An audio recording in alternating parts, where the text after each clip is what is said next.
My name is Lucy. I'm 38 years old, and for most of my adult life, I've been known for one simple thing: being dependable.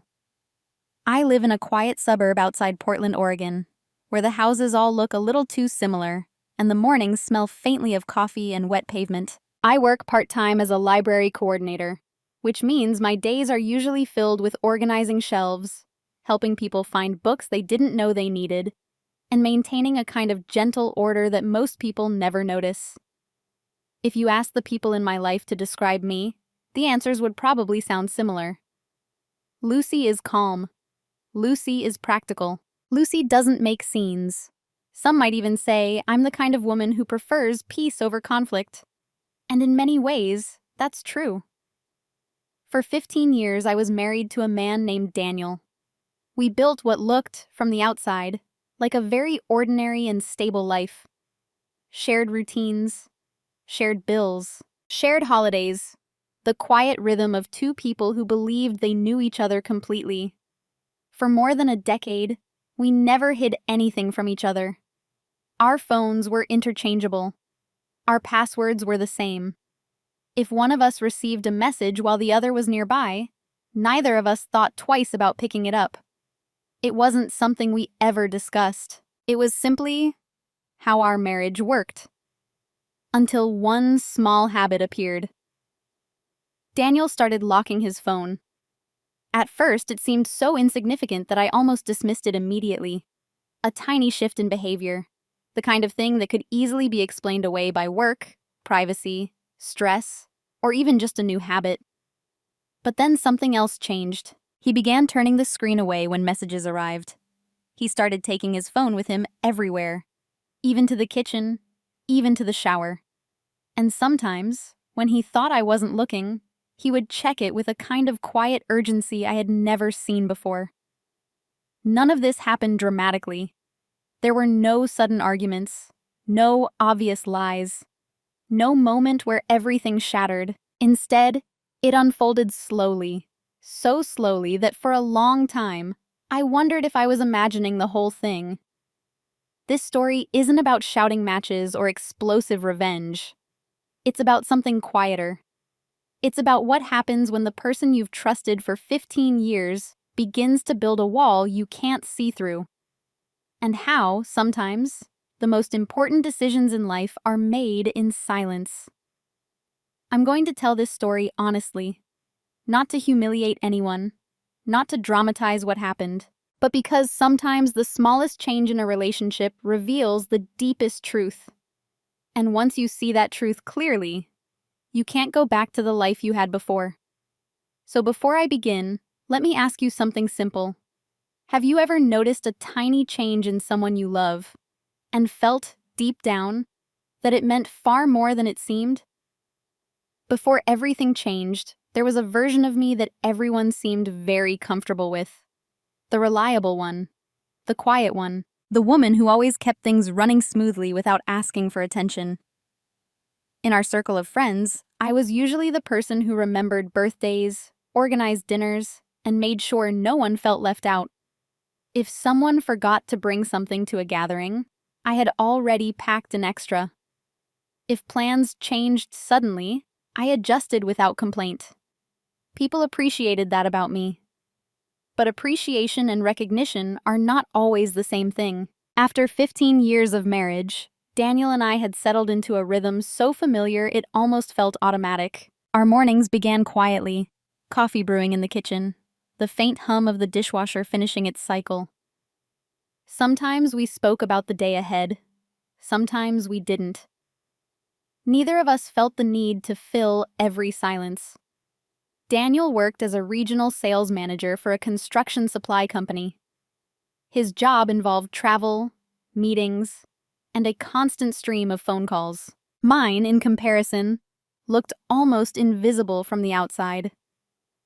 Part-time hours at the local library, organizing shelves, helping children find books about dinosaurs or astronauts. It was the kind of work people often described as nice. And I suppose it was. But what most people didn't realize was that the library taught me something important. Patterns reveal themselves when you watch long enough. The same people checked out the same kinds of books. The same students came every Thursday afternoon to finish homework. The same elderly man sat near the history section and read newspapers from cover to cover. When you observe quietly, you begin to see how predictable most routines are. Our marriage had its routines too. Friday night takeout. Sunday morning grocery runs. Dinner with Daniel's colleagues every few weeks, where conversations always circled around work achievements, promotions, and sales targets. At those dinners, I was usually introduced the same way. This is Lucy, my wife.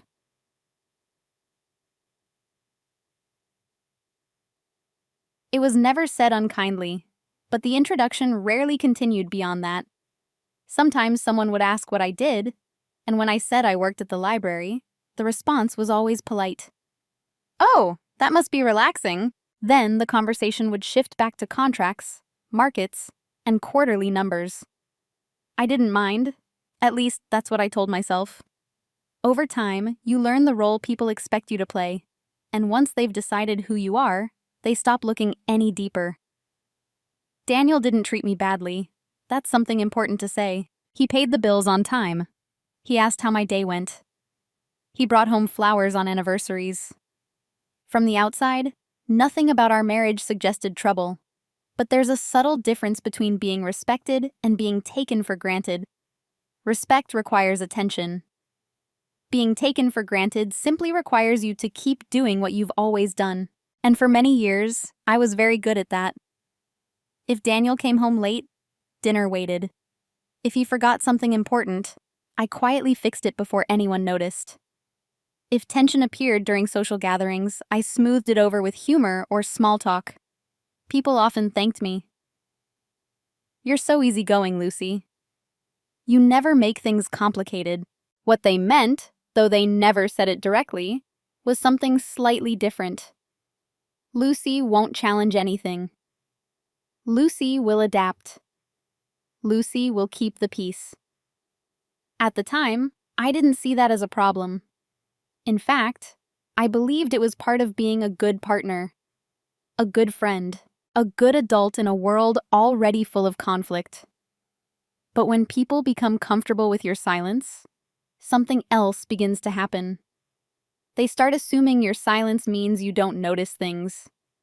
And that assumption would turn out to be the first mistake anyone made about me. Because the truth is, I noticed everything. I noticed the tone people used when they spoke to me.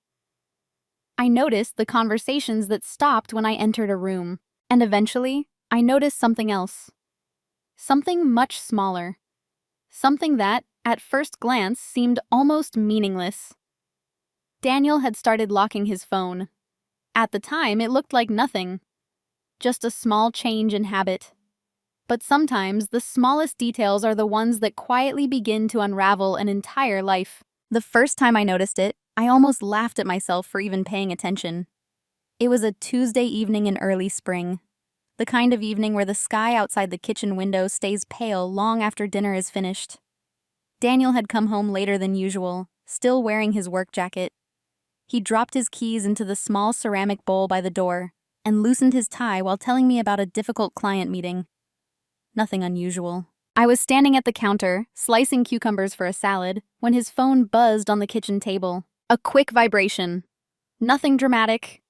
For years, either of us would have picked it up without thinking.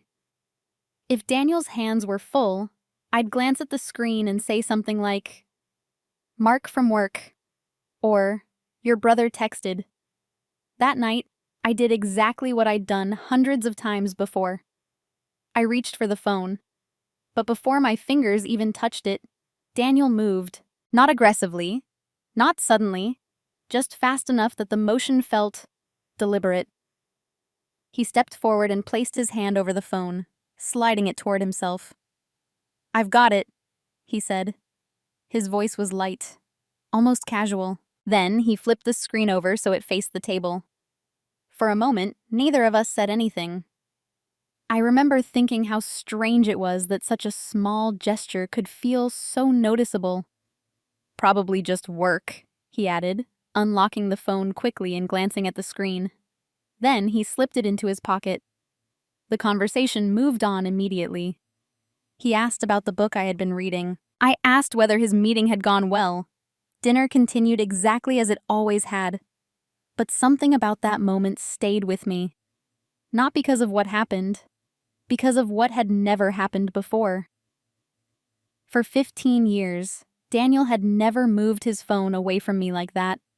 Never turned the screen over. Never rushed to grab it first. It wasn't a rule in our marriage. We had never discussed phone privacy or boundaries. There had simply never been a reason to. So that night, as I rinsed the salad bowl in the sink, I asked myself a simple question. Why did that feel different? The easiest answer, of course, was that it didn't mean anything. People change habits all the time. Maybe work messages had become more confidential. Maybe someone at the office had mentioned privacy. Maybe I was overthinking something completely normal. I've always believed that jumping to conclusions can damage relationships faster than any mistake. So I did what I'd done many times in life. I chose the most reasonable explanation. I told myself it was nothing. But observation is a quiet habit you can't easily turn off. Over the next few days, I noticed small details I hadn't paid attention to before. Daniel's phone was no longer left casually on the kitchen counter. It traveled with him from room to room. When messages arrived, he sometimes checked them quickly and tilted the screen slightly away. Not dramatically, just enough that the angle changed. If someone else had been watching, they probably wouldn't have noticed anything at all. But once your attention has been drawn to a pattern, you begin to see it everywhere. A week later, we were sitting on the couch watching television when his phone lit up again. The screen reflected briefly against the glass of the coffee table. And in that quick reflection, I saw something unusual. Not the message itself, just the name at the top of the screen. It wasn't one I recognized. Daniel picked up the phone almost immediately. Locked screen. Quick glance. Then the phone disappeared into his pocket again. He didn't say anything, neither did I. Because at that moment, I still believed something very simple. If you trust someone long enough, your mind will work surprisingly hard to protect that trust, even when the first small crack has already appeared. The strange thing about small changes is that they rarely arrive alone. They tend to multiply quietly. At first, the locked phone was just a detail, something I noticed but chose not to question. Life continued the way it always had. Work schedules, grocery lists, weekend errands.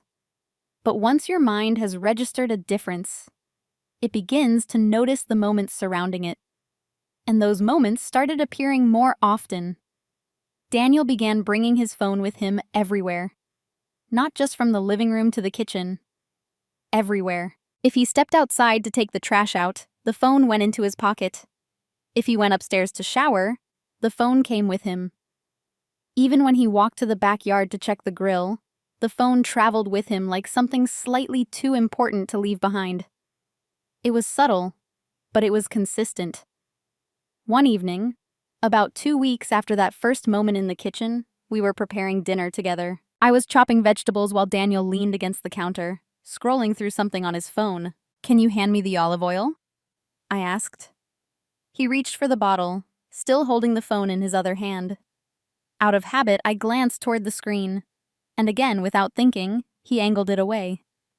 It wasn't dramatic, just a small shift of the wrist. But this time, he noticed that I had seen it.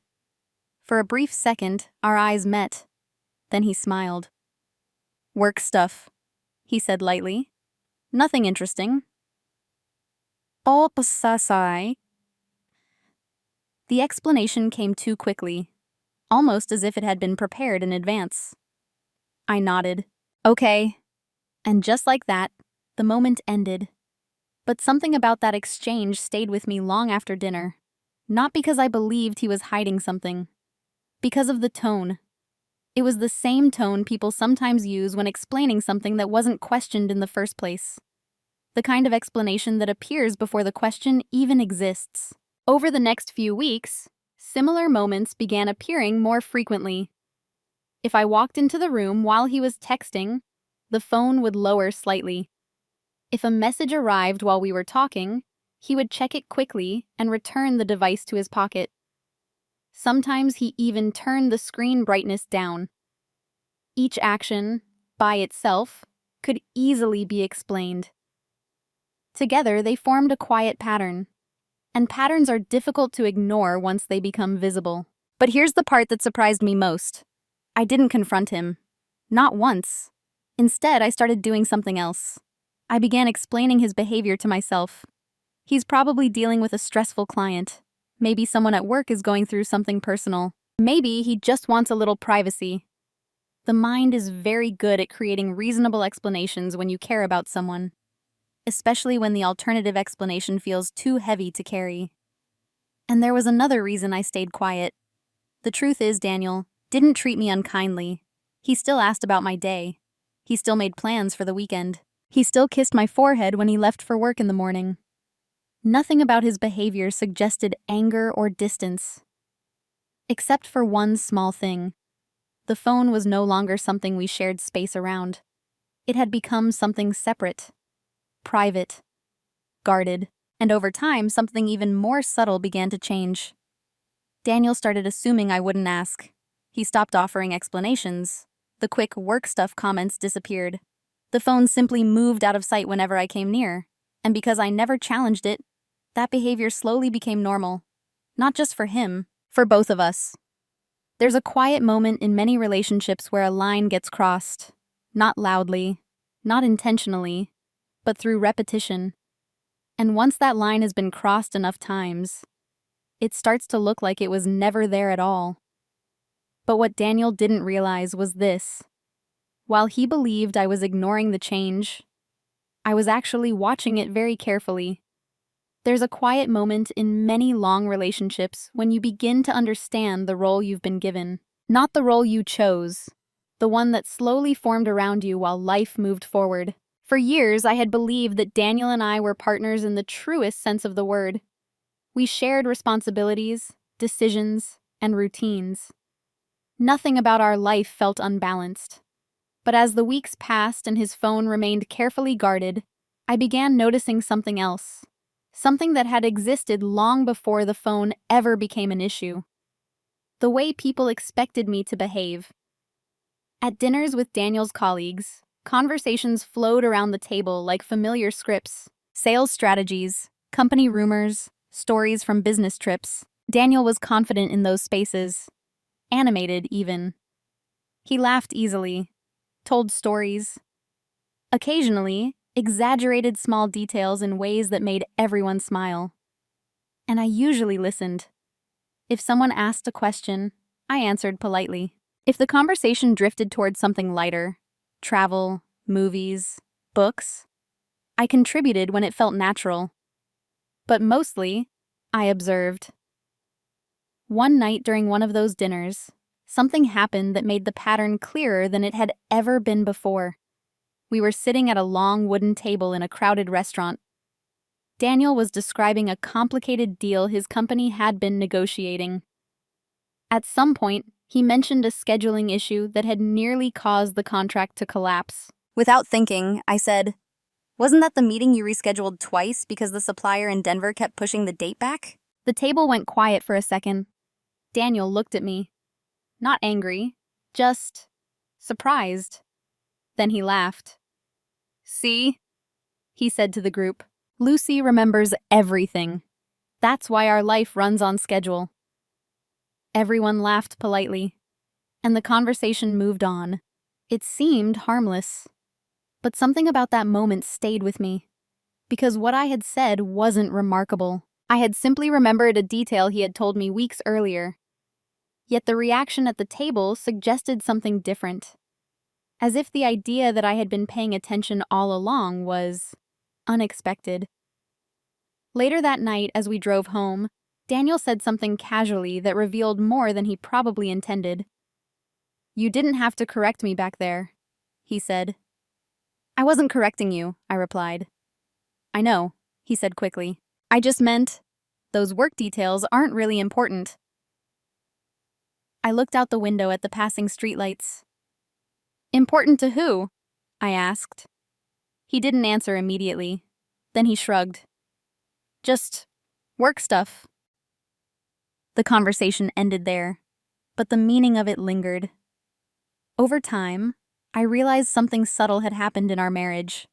Daniel had grown comfortable seeing me as someone who supported the structure of his life, the person who remembered things, the person who kept the calendar organized, the person who made sure nothing fell apart behind the scenes. Reliable, stable, predictable, but not someone whose attention might notice things he didn't want noticed.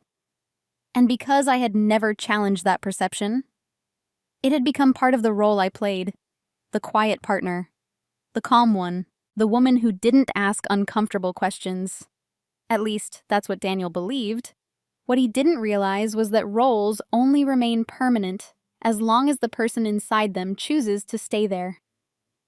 And somewhere during those quiet weeks, as his phone remained locked and carefully out of sight, something inside me began to change. Not loudly, not suddenly, just enough to make me realize one important truth. The role I had been assigned was not the same as the person I actually was. If you ask most people when their life changed, they'll often point to a dramatic moment. An argument, a betrayal, a confession. But the moment everything shifted for me didn't look like any of those things. It happened on a quiet Saturday afternoon. Daniel had left early that morning for what he described as a short meeting with a client across town. The house was unusually still without his usual background noise. No phone calls, no pacing across the living room while discussing numbers and deadlines. I spent the morning doing what I usually did on weekends: laundry, groceries, a quick stop at the library to return a book I had finished the night before.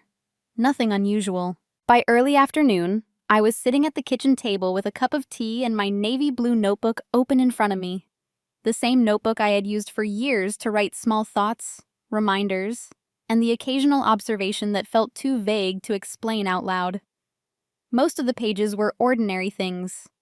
Book titles I wanted to read, ideas for small home projects, notes about events at the library. But that afternoon, without quite planning to, I found myself writing something different. At the top of the page, I wrote a simple date. Then beneath it, I wrote one sentence. Daniel locked his phone 3 weeks ago. I stared at the words for a long moment.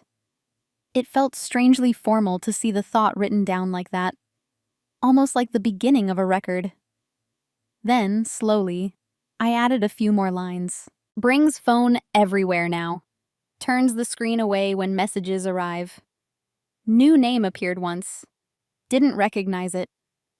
When I finished writing, I leaned back in the chair and looked at the page. Nothing on it proved anything. There were no accusations, no conclusions, just observations. But writing them down created a kind of clarity that thinking alone had not. For weeks, those details had existed as vague impressions floating around in my mind. Now they were concrete, quietly organized. Something about that changed the way I felt. Not suspicious, not angry, just awake. I realized that up until that moment, I had been waiting for something to resolve itself naturally, waiting for Daniel to explain the change, waiting for the strange feeling in my chest to disappear.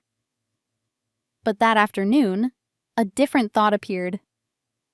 What if nothing resolves itself unless you pay attention? I closed the notebook and placed it back in the drawer. Then I stood at the kitchen sink, rinsing my empty cup, when something else occurred to me. If Daniel had noticed the small ways I paid attention to things over the years, he might have been more careful. But he hadn't. Because he believed something that many people believe about quiet personalities. That silence means absence. That calmness means unawareness. That the person who doesn't ask questions is the person who never will. That assumption had protected him for a while. But it had also created an unexpected advantage. Because if someone believes you're not watching, they rarely bother to hide very carefully. Later that evening, when Daniel returned home, everything looked exactly the same as it always had. He placed his keys in the bowl. He asked what I had done that day. He checked his phone briefly while standing near the window. And for the first time since this whole thing had begun, I didn't feel uncertain anymore. I wasn't searching for explanations. I wasn't trying to convince myself that everything was normal. Instead, I felt something much simpler. Clarity. Not about what was happening yet, but about what I was going to do next. I was going to pay attention. Quietly. Carefully. And for as long as it took. Because sometimes the most powerful shift in a story doesn't happen when someone confronts the truth. It happens when they decide to observe it fully. Before that Saturday afternoon, my silence had been something almost automatic. The kind of silence that comes from trust. From the belief that not every unusual detail needs to be examined under a spotlight. But after writing those first observations in my notebook, the nature of that silence changed. It became intentional. That difference is difficult to explain unless you've experienced it yourself. When silence is automatic, it feels passive. When silence is intentional, it becomes a kind of quiet control. Over the next few weeks, nothing about my outward behavior changed. At least, not in ways Daniel would have noticed. I still asked about his day. I still cooked dinner most evenings. I still listened when he talked about work frustrations or upcoming meetings. If anything, I became even calmer than before. What Daniel didn't realize was that I had started paying attention to details in a way I never had before. Not obsessively, just carefully. For example, I began noticing the timing of his phone activity. Messages often arrived in the late evening, between 9 and 11. Sometimes he would glance at the screen and type quickly before setting the phone face down on the table. Other times he would stand up and step into another room. Again, nothing dramatic, just patterns. I also noticed that the phone's lock screen changed. For years, it had been a photo from a hiking trip we took along the Oregon coast. Mist rolling over the cliffs, both of us smiling into the wind. One evening, while Daniel was in the shower, I saw the phone lying on the nightstand. The screen lit up briefly with a notification. The photo was gone. Now it was a plain, dark background. At first glance, that change meant nothing. But it was another small adjustment in behavior. And small adjustments are often the easiest clues to overlook. The most interesting part of all this wasn't Daniel's behavior, though. It was how easily he seemed to accept my continued silence. If he felt any suspicion that I had noticed the changes, he never showed it. In fact, something else began to happen. He became slightly more relaxed. The phone still stayed close to him, but the movements around it grew less careful. Sometimes he would leave it on the coffee table while stepping outside for a minute. Other times, he would check a message while sitting next to me, assuming I wasn't paying attention. That assumption fascinated me. Because in Daniel's mind, the story was probably very simple. His wife hadn't asked any questions. Therefore, his wife hadn't noticed anything. And if she had noticed, she would have said something by now. That's how most people interpret silence, as permission. But my silence had become something else entirely. It was space. Space for Daniel to behave naturally. Space for patterns to continue repeating. Space for details to reveal themselves without interference. During that time, I continued writing in my notebook occasionally. Dates, small observations, nothing emotional, just facts. Not because I planned to confront him with them, but writing things down prevents the mind from distorting them later. Memory can be unreliable when emotions become involved. Records are different. One evening, about a month after that first moment in the kitchen, Daniel came home from work looking unusually relaxed. He placed his phone on the counter while pouring himself a glass of water. For the first time in weeks, he walked into another room without taking it with him. The screen lit up briefly. A message. Just one line of text appeared before the screen dimmed again. I didn't move closer. I didn't reach for the phone, but I saw enough to recognize the name at the top. The same name I had glimpsed reflected in the coffee table weeks earlier. A name I still didn't recognize. That night, after Daniel had fallen asleep, I opened my notebook again. And for the first time since this began, I wrote something slightly different at the bottom of the page. Not a conclusion, just a realization. Silence doesn't always mean acceptance. Sometimes it simply means someone is waiting for the right moment to understand everything. The interesting thing about being underestimated is that it creates a kind of invisibility. Not the dramatic kind you see in movies. A quieter version. The kind where people assume they understand you completely, so they stop looking any closer. For years, I had lived comfortably inside that invisibility. But once I realized it existed, I began to see how useful it could be. Daniel believed I was calm because I avoided difficult truths. In reality, calmness gave me the patience to observe without rushing toward conclusions. An observation, when given enough time, becomes understanding. Over the next month, I started paying attention to details that most people overlook in their daily lives. Not just Daniel's behavior, the structure of his routines, the rhythm of his work schedule, the timing of certain phone notifications.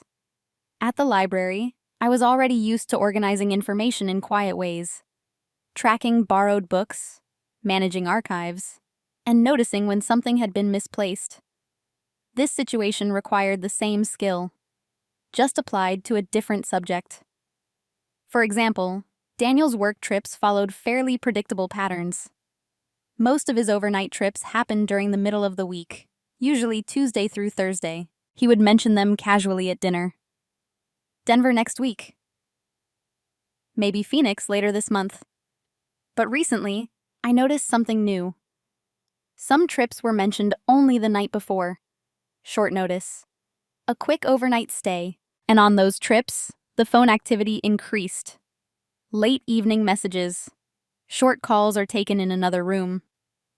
Again, nothing that proved anything. But the patterns were becoming clearer. Around this time, I also began learning something else. Not about Daniel, but about myself. When people suspect betrayal, their instinct is often confrontation. Demand answers. Search for evidence. Push for clarity immediately. But confrontation, I realized, changes behavior. Once someone knows they're being questioned, their actions become more careful, more controlled. And I wasn't ready for that yet, because what I had so far were patterns, not answers. So instead of confronting Daniel, I did something quieter. I began preparing myself for possibilities. Not emotionally, practically. One afternoon during my lunch break at the library, I started reading about financial planning. Not in a dramatic way, just general information about household budgeting, savings, and long-term stability. Daniel had always managed most of our larger financial decisions. It had never bothered me before. But suddenly, I realized how little attention I had paid to certain details. Joint accounts, retirement contributions, insurance policies. Again, nothing urgent, just information. A few weeks later, I scheduled a meeting with a financial advisor at a small office downtown. I told Daniel it was related to retirement planning through the library system, which wasn't entirely untrue. The meeting itself was simple. The advisor asked about savings, investments, and long-term goals. Most of the information was already accessible through our shared accounts. What surprised the advisor slightly was how carefully I took notes. But note-taking had always been my habit. Dates, amounts, account structures. Just information organized in a way that made sense. Around that same time, I also noticed something else about Daniel. He had grown noticeably more comfortable. The phone still stayed locked, but the urgency around it had faded. Sometimes he left it charging in the kitchen overnight. Sometimes he checked messages casually while sitting next to me on the couch. From his perspective, the situation had probably resolved itself. His wife had never asked a single question, which meant, in his mind, there was nothing to worry about. What Daniel never realized was that while he relaxed, My understanding of our life was becoming clearer than it had ever been. Not just about the phone, about everything. Our finances, our routines, our legal responsibilities. Even small details like whose name appeared on certain documents. None of this felt dramatic. It felt methodical. Quiet preparation. The way someone might prepare for a long journey before deciding whether they will actually take it. Late one evening, after Daniel had gone to bed, I sat at the kitchen table with my notebook open again. The page was filled with observations gathered over several weeks. Patterns, dates, small details that are now connected in ways they hadn't before. At the bottom of the page, I wrote something new, not a question, not an accusation, just a quiet statement that surprised even me when I saw it written down. Understanding the truth doesn't require confrontation. Sometimes it only requires patience and the willingness to see what others assume you'll never notice. There is a moment when you've been observing something long enough, when the uncertainty quietly disappears. Not because someone confesses, not because you discover dramatic proof, but because all the small pieces finally settle into a shape that can't really be mistaken for anything else. For me, that moment arrived on an ordinary Thursday evening. Daniel had left earlier that afternoon for what he described as another short overnight trip. This time to Seattle. He mentioned it casually while finishing his coffee that morning. "Client meeting tomorrow," he said. "I'll probably be back by lunch." Trips like that had become more common lately, but I had stopped reacting to them. I simply nodded and wished him a good drive. By early evening, the house was quiet again.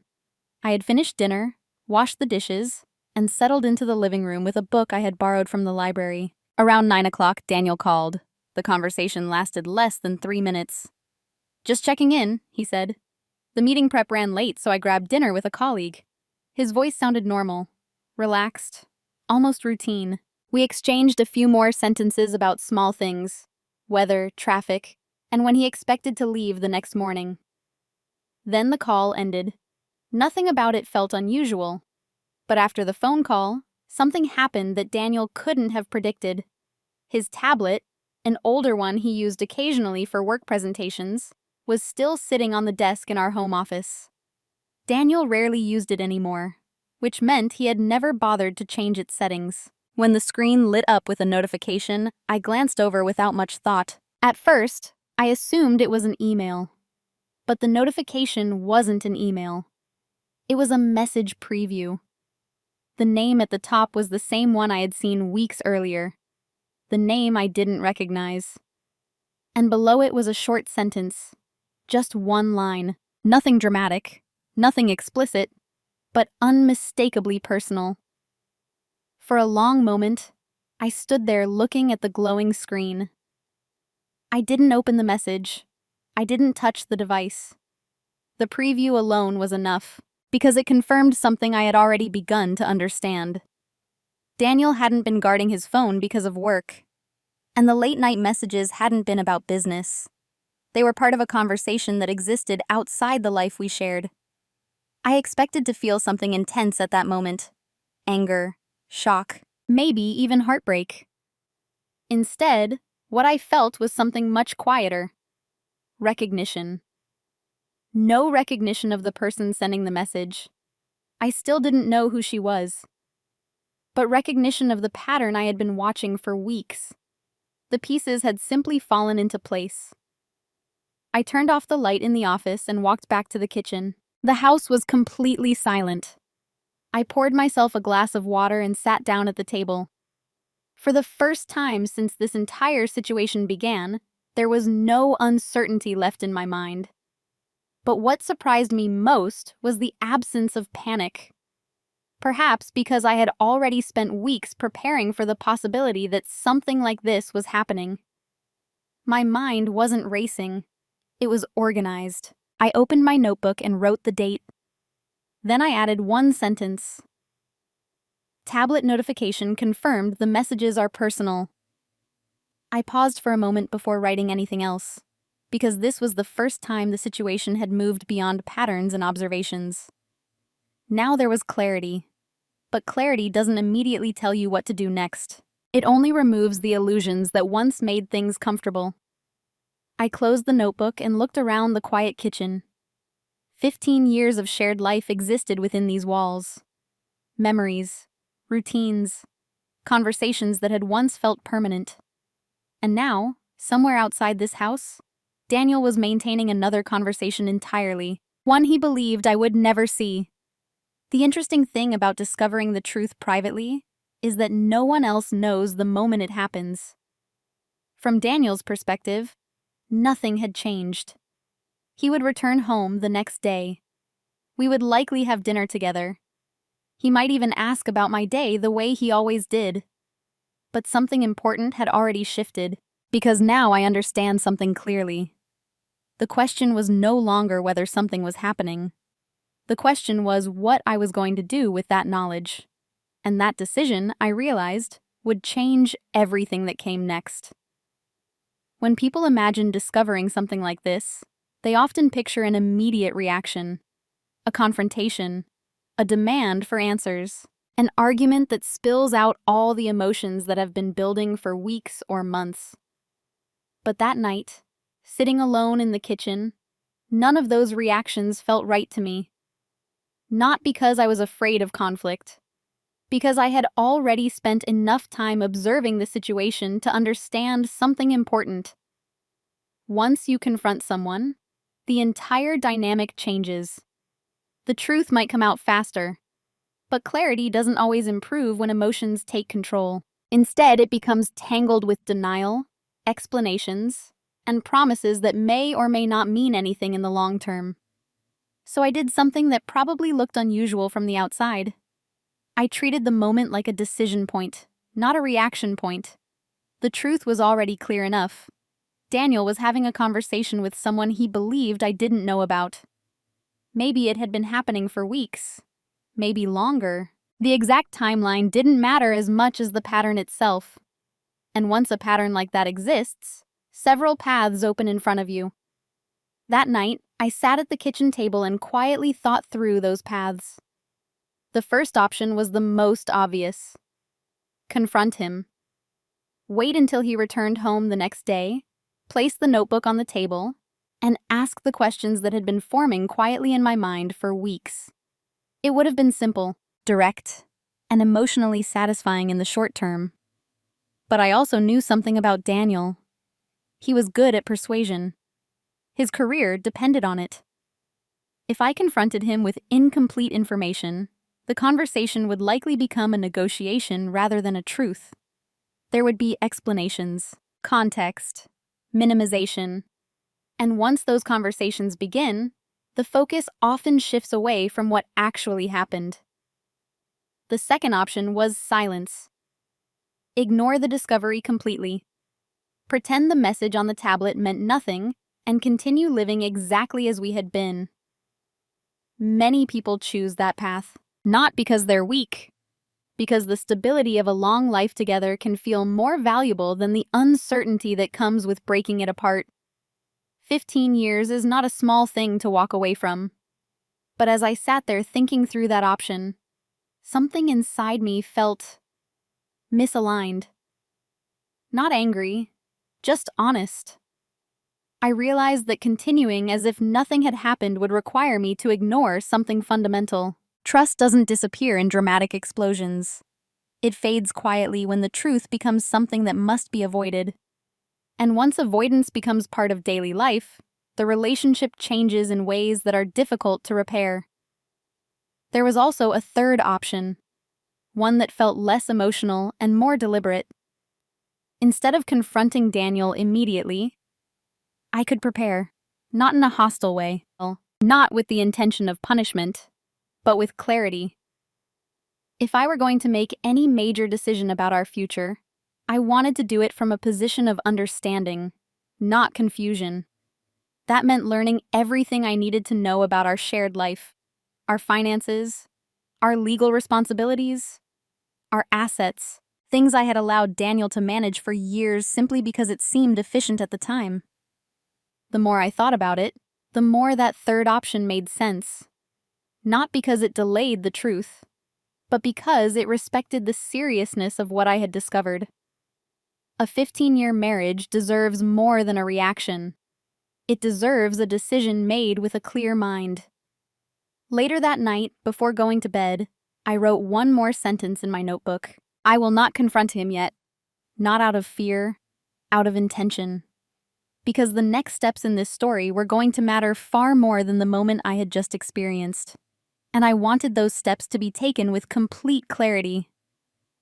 The morning after Daniel returned from Seattle, everything looked exactly the same. He walked through the front door around noon, dropped his bag near the hallway closet, and greeted me with the same casual warmth he always had. "Good trip?" I asked. "Long meeting," he said, loosening his jacket. "But productive." Then he stepped into the kitchen and poured himself a glass of water. If there was any tension in the air, he didn't seem to notice it. From his perspective, nothing had changed. His wife hadn't asked questions. There had been no arguments, no sudden shifts in behavior. But something important had already begun. Not outwardly, quietly. Over the next several weeks, I started moving through our shared life with a slightly different focus. Not emotional distance, precision. For the first time in years, I began reviewing things that had once seemed routine.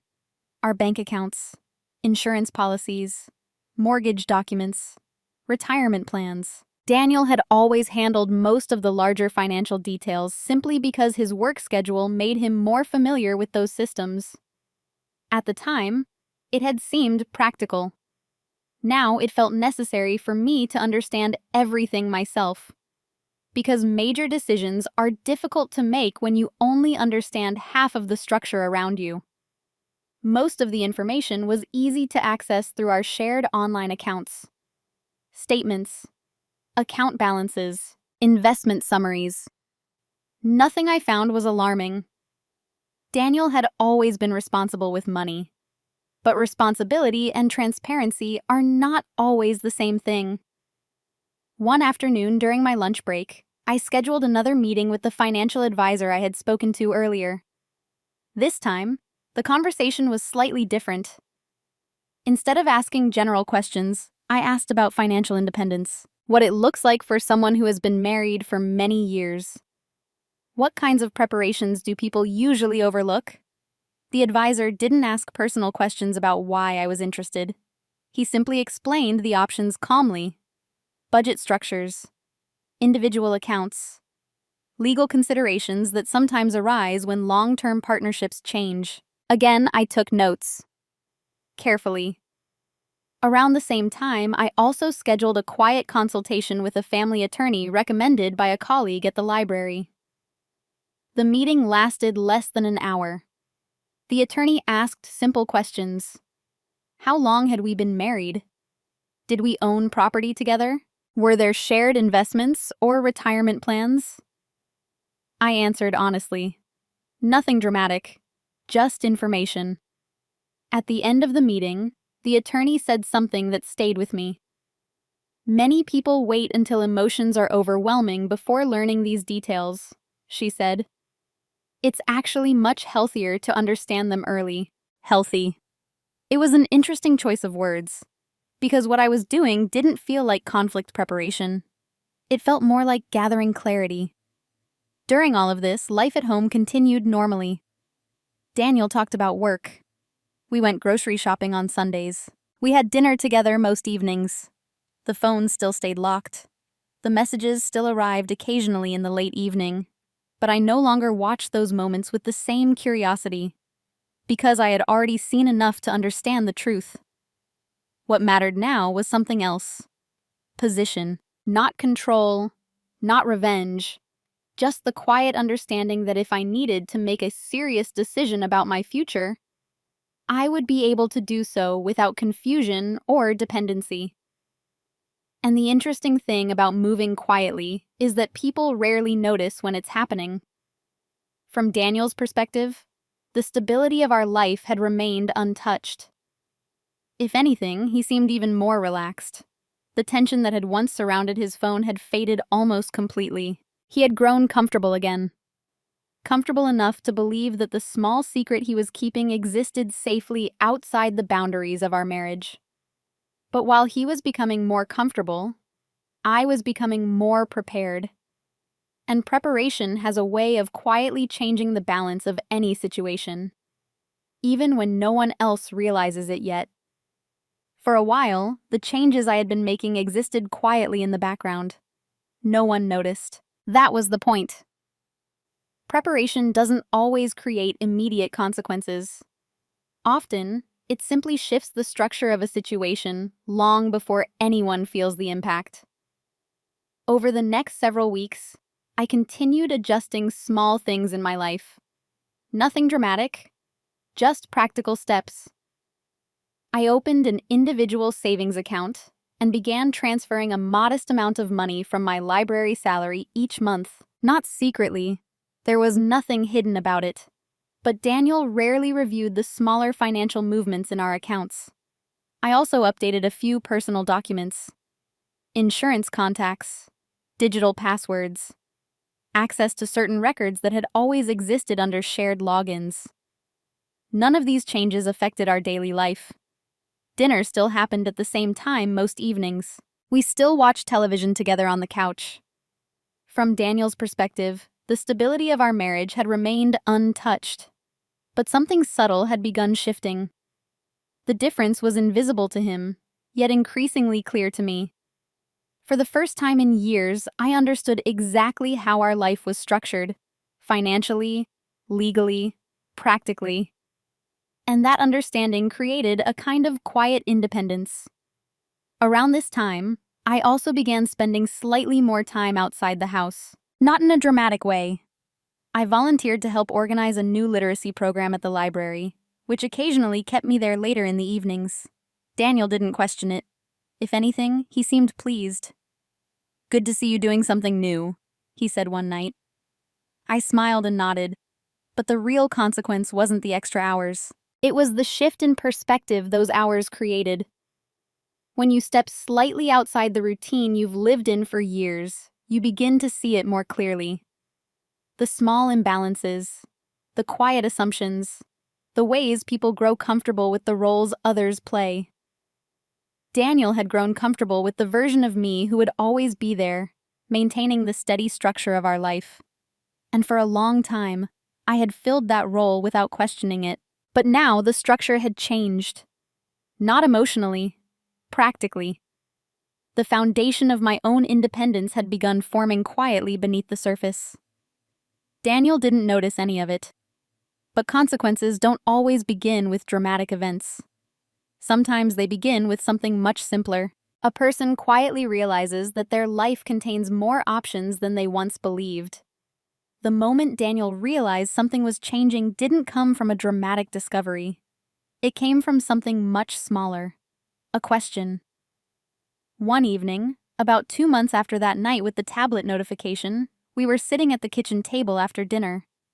Daniel was scrolling through his phone, half listening to the television playing quietly in the living room. I was reviewing a few papers from the library's literacy program. After a while, he looked up.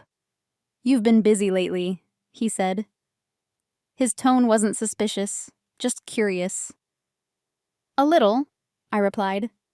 "The new program is taking some extra planning." He nodded slowly. Then he asked something that told me he had finally begun to notice a difference. "You seem different." I looked up from the papers. "Different how?" He shrugged slightly. "I don't know, just more independent, I guess." The word hung in the air between us. Independent. It wasn't an accusation, but it carried a quiet confusion, because for 15 years, Daniel had known a version of me who moved through our life in a very predictable way. Steady. Supportive. Consistent. Now something about that pattern had shifted. Not dramatically, just enough that he could feel it without fully understanding it. I smiled slightly. "I've just been focusing on a few things," I said. He nodded again, but this time he didn't return immediately to his phone. Instead, He studied me for a moment. It was the first time in weeks I felt his full attention directed at me. "You're not upset about anything, are you?" he asked. The question was gentle, careful, and strangely late. For a moment, I considered answering honestly, telling him about the night in the office, about the message on the tablet, about the quiet preparations I had been making. But I realized something important in that moment. Daniel wasn't asking because he suspected the truth. He was asking because the balance of our relationship had shifted slightly, and he could feel it, but he didn't know why. And by the time someone begins asking questions like that, the bigger change has usually already happened. "I'm not upset," I said calmly. That answer was technically true. The anger I might have felt weeks earlier had already passed. What remained now was something quieter. Clarity. Daniel watched me for another second, then nodded. "Okay," he said. But the ease he had carried for the past few months seemed slightly less certain now. Over the next few days, I noticed small changes in his behavior. He asked more questions about my schedule. He occasionally looked up when I was writing in my notebook. Once, he even joked lightly, "Planning something over there?" I smiled. "Just organizing thoughts." He laughed, but there was a trace of curiosity behind it. The truth was, Daniel had started noticing the effects of a decision I had already made internally. But what he didn't understand yet was this. By the time someone begins sensing that something is different, the moment where that difference could have been repaired may already be gone. Not because of anger, because of time. Time spent watching, understanding, preparing. And once that kind of clarity settles in, it becomes very difficult to return to the life that existed before it. The conversation finally happened on a quiet Sunday evening. There was nothing dramatic about the moment. No argument, no raised voices. Daniel had just finished washing the dishes, and we were both standing in the kitchen the way we had thousands of times before. I closed the notebook that had been resting on the table and looked at him. "Daniel," I said calmly, "can I ask you something?" He dried his hands with a towel and nodded. "Of course." I paused for a second, not because I was unsure, but because I wanted the words to remain simple. "Who is the person you've been messaging at night?" The room went still. Daniel didn't answer immediately. For the first time in months, I saw genuine surprise on his face. Not anger, not defensiveness, just the realization that something he thought was hidden wasn't. "What do you mean?" he asked carefully. I met his eyes. "I saw the message on the tablet a while ago," I said. "The night you were in Seattle." The explanation was quiet, factual, no accusation. Daniel looked down at the counter for a moment, then back at me. "How long have you known?" he asked. "Long enough," I said. He ran a hand through his hair, thinking. "It's not what you probably think," he said after a moment. I nodded slightly. "That may be true," I replied. But the secrecy already changed something. The honesty of that sentence seemed to land more heavily than any accusation could have. Daniel opened his mouth slightly, as if searching for a response. Then he stopped, because sometimes people realize that explanations arrive too late. We stood there quietly for a moment. Finally, he said something softer. "Why didn't you ask sooner?" I thought about that question carefully. "Because I needed to understand what I was looking at first," I said. Another silence followed. There was no shouting, no emotional explosion. Just two people standing in the kitchen of a house they had shared for 15 years, realizing that something fundamental between them had already shifted. And in that moment, Daniel seemed to understand something that hadn't been obvious before. The conversation we were having wasn't the beginning of the problem. It was the end of it. People often imagine that the end of a long relationship leaves someone feeling broken, but that wasn't what happened to me. What I felt instead was something much quieter. Space. In the weeks after that conversation in the kitchen, Daniel and I began having practical discussions about our future. There were no dramatic arguments, no attempts to punish each other, just calm decisions. 15 years of shared life deserve that much dignity. We talked about the house, our finances, and how to separate things in a way that felt fair. Some conversations were difficult, of course, but none of them carried the emotional chaos people often expect. By the time those conversations began, the emotional storm had already passed for me. Because the real turning point hadn't been the confrontation. It had been the weeks of quiet understanding that came before it. That time had allowed me to see something clearly about myself. For many years, I had accepted the role people found most comfortable. The calm one. The reliable one. The woman who keeps things steady. There was nothing wrong with those qualities, but they had also allowed people to assume something else. That calm meant passive. That quiet meant unaware. Now I understand something different. Calmness can also mean strength. Observation can be a form of power. And silence, when chosen intentionally, can create clarity that loud reactions never could. My life today looks simpler than it once did. The routines are different. The house is quieter, but the person moving through that life feels clearer than ever before. Not bitter, not angry, just honest about what I deserve and what I'm willing to accept. Because the most important change in this story wasn't the end of a marriage. It was the moment I realized that the role people assign to you only lasts as long as you continue playing it. And once you step outside that role, you finally get to decide who you really are. When people hear a story like this, they sometimes expect a dramatic ending. A moment of revenge, a final argument. Someone is clearly winning while someone else is clearly losing. But life rarely works that way. What happened between Daniel and me didn't end with a dramatic explosion. It ended with something quieter. Two people recognizing that the trust holding their life together had slowly changed. And once trust changes, pretending nothing happened only makes the distance larger. Looking back now, the most important lesson I learned wasn't about betrayal. It was about attention. Small changes matter. The tiny habits we dismiss. The details that seem too insignificant to question. Those moments often reveal the truth long before anyone is ready to admit it. But I also learned something else.